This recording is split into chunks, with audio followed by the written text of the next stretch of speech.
Standing here with lurppis, just sent Fnatic out of the tournament here at WEM. You needed 3 overtimes to win this match. Describe how come you couldn't win it earlier. I felt like we were playing in this specific match. I felt like we were playing a lot better than them for the most part. But then like they would always just grind their way back in, and I definitely should have won that 1v3 on the 29th round of the match, second to last round on T side, where both of them had red health and like one more bullet would have won us the round, and they would have had to save the last round. And then I felt like if we only won CT side pistol, which was I think get right won a 2v1. And we kind of messed it up. I think if we won that, we would have probably won really easily on CT side. But because of that, we kept having to save a little.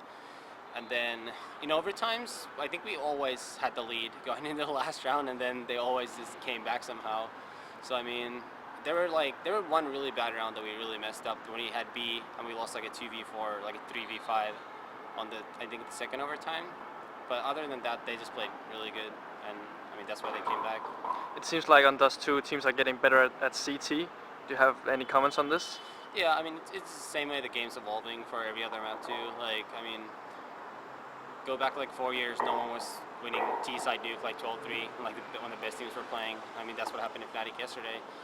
So I mean, just things have changed when people come up with new stuff, new little flashes and new little tricks. And then, I mean, the money system's obviously a huge thing in CS these days. So I mean, add in all those factors, and there you have it, pretty much. Watching the match from behind, it looked like you made some small corrections with your new player Deborn during the match. Was that one of the factors why it was so easy, so difficult to lock down the rounds every now and then? I mean, we definitely still have our little things we need to work out. I mean, we're still not perfect with him because we haven't. I still feel like we need a boot camp in Europe, like we had with GFN as soon as he joined, to get everything down and like get used to how to play against Euros. And now it's like we practice against Americans where pretty much everything works, and then we come here and then we find out what really works and what doesn't work. But I mean, like he's definitely getting in the team better, and like I think like that might have been like the first game where he had like a lot of big rounds for us against like a top team. So I mean that's good. I'm sure he's gonna feel a lot more comfortable playing from here on out too. And I mean once he starts playing more of his game instead of trying to adapt to ours too much, he'll start playing better individually too. It seemed like many people were confused when you switch so close to World Cyber Games.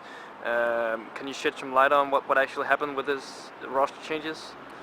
Yeah, I mean, it wasn't our choice to switch. I mean, we already talked about this way before, and GFN was gonna quit at the end of the year, but then like we and the management and him, like we and the management basically thought like it might be good to change a little before at the end of the year, like we did last year with Warden quitting, just so we get kind of like a head start for the new year, and then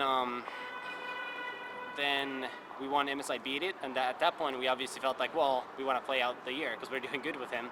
But then he got really tired of CS, and like he's basically gonna go back to get a normal job in like January and move in with his friend in San Francisco.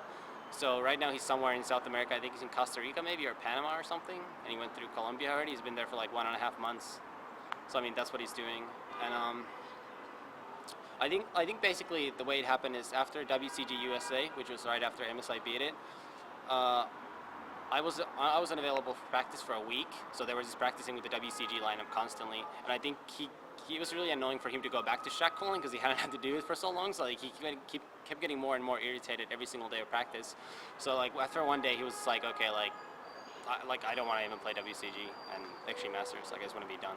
So you're done for the day. Tomorrow it's the loser of SK and Navi.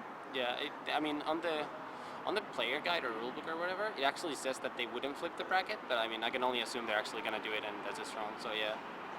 And which of the two do you favor playing against? Had some bad luck when I said who I'd rather play in the past, but I mean, let's go for it. I mean, obviously SK seems like the weaker team on paper because they have a ringer, and I think Madi said they only practice like 3 maps together or something, so I mean, they're pretty much just pugging it. And I mean, Navi should be able to beat them. They've been the best team all year, so I would expect them to. Do you think it's dangerous to play against a puck in such a tournament of this caliber? Yeah, I mean, for sure. Especially Delphin's been playing super good like the last couple of events, like the tournament in Denmark when he was playing for Lions. He was hitting a lot of shots with an op.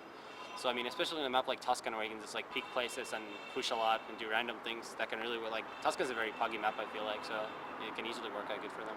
And what do you think about this double elimination with preset maps and it's different maps for the different matchups? Is that okay with you guys? I mean, it's up to them. I don't really mind. The only thing that I think is kind of dumb is how they have in upper bracket, instead of having Navi and SK play Inferno, they're having, and we made Foxen again play Train. They're playing the same map twice, so we made Foxes now playing Inferno again, and then SK's having to play Train again, which I think is kind of dumb because the teams have a demo to watch, and it's just like kind of unfair. So if they just flip that around, I think it would have been all good. Thanks for your time. No problem.